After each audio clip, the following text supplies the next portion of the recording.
So again, the play on ALXO is going to be the bounce off of VWAP. You can see that it did it right here.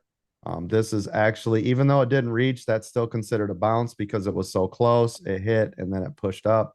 ICU, of course, is just banging again right here. We're up on this double top. See it right there. So you got to be careful. Now look at this, right? Perfect example of a double top. You can see right on those bodies and look right where it stopped right there. You see that?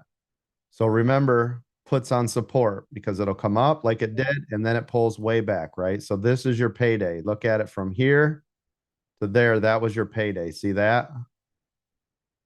That's all profit. Even if it was that quick pullback, it popped up, pulled right back, and look at where it stopped out. See it down here? Now, these as the day goes on, these levels are created. So right here is a channel.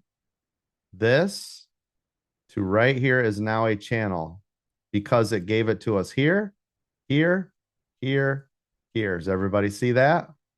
Yes, sir. So this is a trading channel.